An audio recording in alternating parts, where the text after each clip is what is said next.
Ako po ay si Brandon Lim ng High 4A at ako ay magsasalita tungkol sa L-filibusterismo at ang mga isyung panlipunan na makikita sa nobela.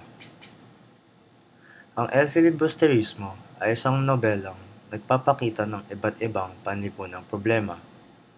May diskriminasyon, pang-aabuso sa mga Pilipino o ang tawag sa libro mga Indio, rape, walang sapat na edukasyon para sa mga Pilipino, at ang importante, abuso sa posisyon sa lipunan.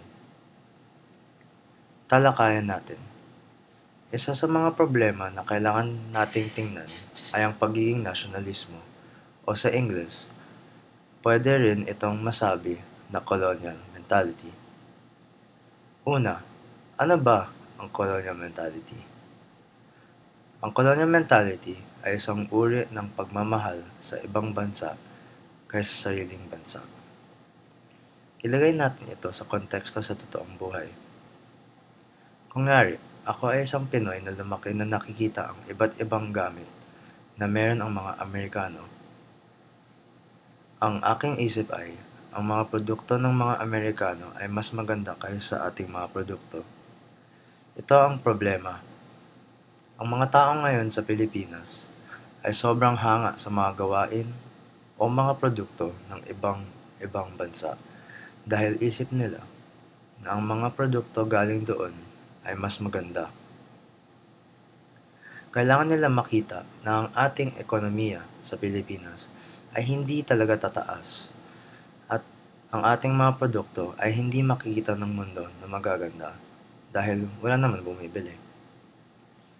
Isinabi ni Rizal na mahalin ang iyong bansa, ngunit ang ipinapakita ng mga Pilipino ang kabaliktaran ng mga salita na iyon. Sino ba pwede natin ipareho itong sitwasyon sa L-Philly? Ang isang halimbawa na pwede ipareho sa L-filibusterismo ng colonial mentality ay ang papel ni Doña Victorina. Bago ang lahat, talakayan natin kung sino talaga si Doña Victorina. Si Doña Victorina ay isang purong dugo na Pilipina. Ngunit, pinakasalan niya ang isang Kastila na si Tiburcio de Espadanon. Ang kanyang asawa ay isang doktor, pero ang kanyang profesyon ay nakuha lamang sa iba't ibang peking dokumenta. Si Doña Victorina bilang isang Pilipina ay naswerte lamang dahil siya'y napataas ang posisyon sa lipunan. Ngunit ang kanyang trato sa kanyang kapwa ay hindi maganda dahil isip niya na siya ay mataas, di porket nakapakasal siya sa isang Kastila. Makita natin dito na nakakalimutan ng mga Pilipino na tumataas ang posisyon kung saan sila nanggaling. Lahat sila ay galing sa hirap. Ngunit syempre, ang pera ay kanilang pababa. Dahil kung nakakuha sila ng pera, malamang iiba ang tingin nila sa mas mahirap na Pinoy. Si Doña Victorina ay ipinalitan niya ang kanyang uri para magmumukha siyang isang Kastila. Kahit kailan siya ay nagpakasal sa isang Kastila, ang kanyang posisyon sa lipunan ay mataas na.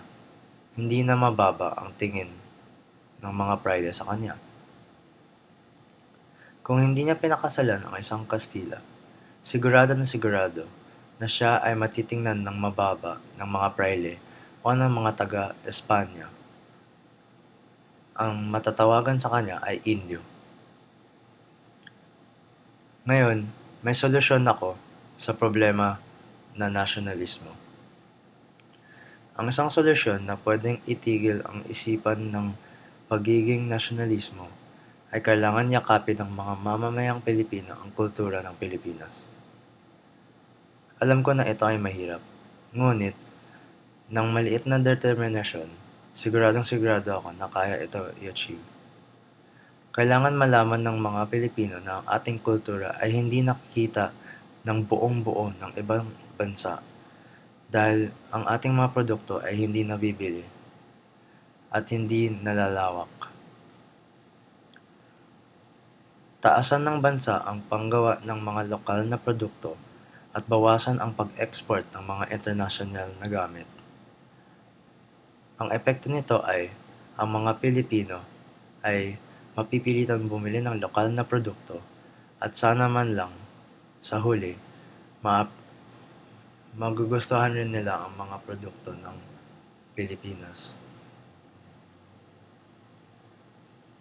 Mas mabibili ng publika ang mga gamit na gawa dito at mababalikan nila at maiisipin rin nila kung saan sila galing. Sila ay ang mga Pilipino.